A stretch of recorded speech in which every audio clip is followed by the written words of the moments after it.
안녕하십니까. 오늘 갤럽의 여론조사에 의하면은 윤석열 대통령의 국정을 잘한다는 그런 그 지지율이 20%대에 도래했습니다. 이것은 참으로 굉장히 참 여러 가지로 많은 문제를 시사해주고 우리가 굉장히 신중하게 생각을 해봐야 됩니다. 대통령 당선됐을 때 48.5%거든요. 그럼 거의 20.5%가 빠져나갔는데 이건 여야를 떠나서 우리가 이러한 상황이 왜 벌어지는지 진지하게 생각하고 조언을 해줘야 됩니다. 결국 대통령의 어떤 결정이 이 국민들의 생활에 미치는 영향이 많지 않습니까? 그러면은 첫째, 가장 중요한 게 민생 문제입니다. 민생 문제에 지금 연계되어 있는 가장 중요한 키포인트는 방역. 우리가 지금 이 고통을 당하고 있지 않습니까? 여기에 대해서 방역 문제를 어떻게 할 것이냐. 실제로 정권을 잡기 전에는 과학적인 반영을 한다 이야기를 많이 했지 않습니까? 그리고 여권에는 지금 안철수 의원 같은 의사 출신도 있고 그렇게 하는데 국민들이 피부에 와닿는 과학적인 방역이 없는 거예요. 그래서 이 부분을 아주 심도 있게 체크를 해서 주먹구구식 질병 관리가 되는 심지어 이런 말도 나오잖아요. 전에 하던 대로 하자 뭐 이런 식으로 의견도 나온다는 이야기가 있는데 이 주먹구구식이 아니고 정말 과학적인 방역을 어떻게 할 것이냐 하는 것을 지금이라도 재정비를 해야 됩니다. 그 다음에 민생 문제는 물가의 문제 아닙니까? 항상 물가의 문제 뒤에는 환율의 문제가 있고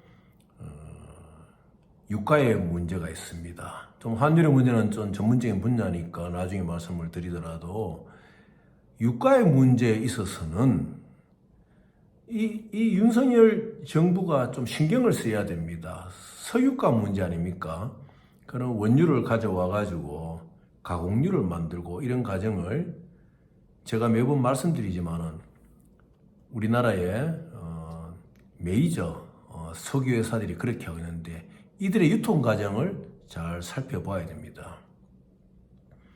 원유를 가져오는 국가에서 배럴당 얼마에 가져오느냐.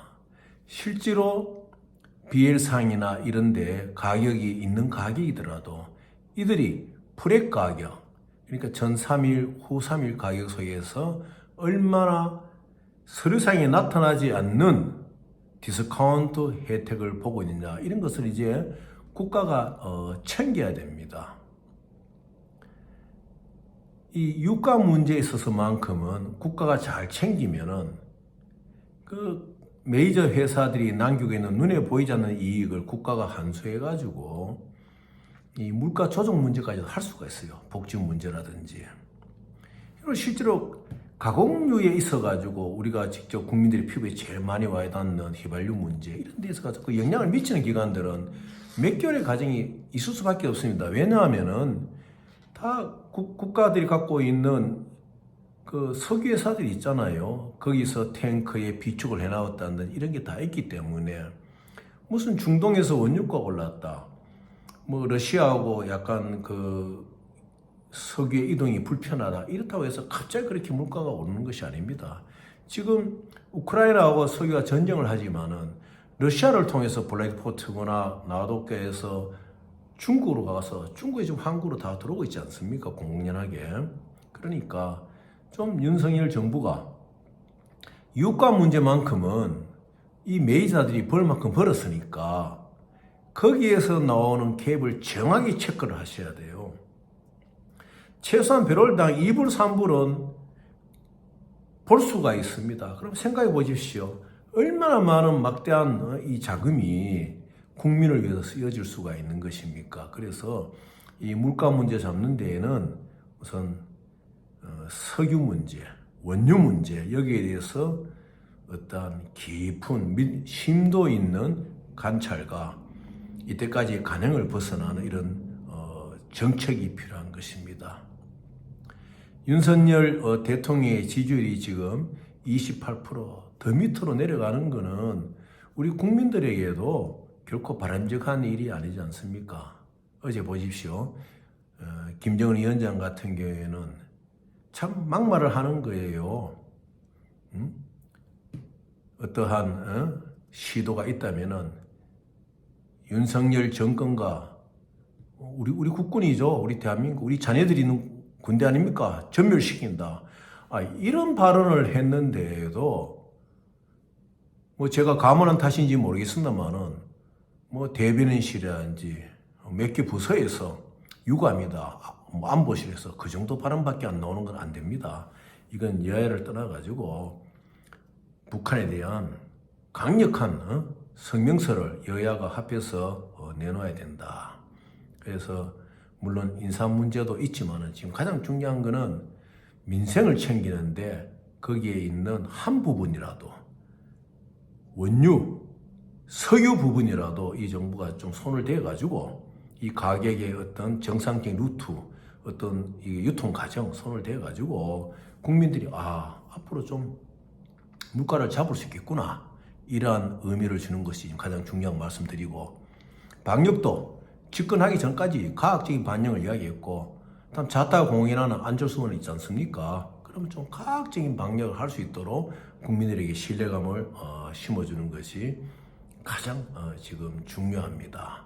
물론 그 내부의 내용도 있지만은 지금 민생과 물가를 빨리 잡을 수 있도록 윤 대통령이 힘을 써야 되고, 그리고 민주당 내부의 문제에서도 오늘 이재명 의원이 참으로 참 많은 말에 실수를 했다고 저는 그렇게 생각해요. 왜냐하면은 민주당을 지지하는 사람들은 고소득 고학력이고 국민의힘을 지지하는 사람들은 뭐 저학력 저소득이다. 뭐 어떤 의도로 말인지는 자세히 모르겠습니다만은 단편적으로 이것을 끊어서 지금 보도가 되는 것을 볼 때는 어찌되었든 이재명 의원은 말 실수를 한 거예요. 참 이때까지 입을 다물면서 잘해왔잖아요. 그런데 이 전당대회를 앞두고 어디로 가는 길에 그렇게 실수를 할 수가 있느냐. 아니, 한 정당을 지지하는 고학력, 뭐 저학력, 고소득, 저수준, 뭐 저소득, 이런 것을 꼭 구분할 필요가 뭐 있습니까? 이거는 국민을 갈라치게 하는 거예요. 우리 정치인들이 그런 갈라치기 발언을 하면 절대 안 됩니다. 과거에 저희들이 제야 활동을 할 때에도 갈라치기 한 지도자들이 있었어요. 그때는 할 수 없었어요.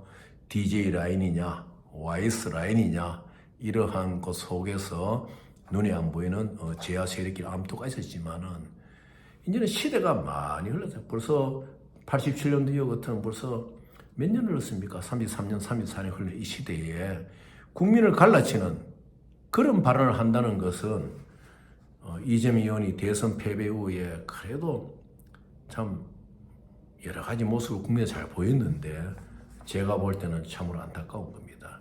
이재명 의원은 국민의 이 부분에 해명을 해야 돼요. 내가 물론 대중민주주의로 가겠다는 뜻은 압니다. 알지만은 국민들에게 분명히 사과의 표명을 해야 됩니다. 민주당에도 어렵게 사는 사람이 있고 국민의힘에도 잘 사는 사람도 있지 않습니까? 그리고 그런 거 실제로 여론조사에 나오는 것을 보고 이야기한다는 것은 그거는 참 잘 맞잖아요. 어떤 때에는 국민의힘에 고소득층이 있다가 또 어떤 때는 민주당이 있고, 며칠 전에는 국민의힘에 많았지만은 또 어제하고 오늘 뭐 이런 장면 35대 42로 또 달라지고 이런 달라지는데, 우리 아무리 민주당 정당대가 있다 하지만은 이재명의 지금까지 잘해온 대로 좀 말에 조심을 해야 됩니다. 제가 볼 때는 국민들을 갈라치는 그런 이야기를 해서는 안 됩니다. 그거는 상당히 우리 국민들의 상처를 주는 거예요. 잘 살고 못 사는 거, 저학력, 고학력. 자기 자신도 검정고시를 하고 참 각고의 노력 끝에 사법 고시를 하고 이 정말로 참 자력으로 일어나는 모습을 보여주는 이런 참 대한민국의 가장 그래도 많이 사람이 따르고 있는 정치자 중에 한 명인데 이렇게 이제 그런 소리 한다는 거는 스스로 누워서 침 뱉기죠. 그래서 제 생각에는 이재명 의원이 내일이라도 좀 국민들을 향해서 사과를 하는 것이 좋겠다. 이래서 오늘의 이슈로서 말씀을 드렸습니다. 금요일 저녁 잘 보내십시오.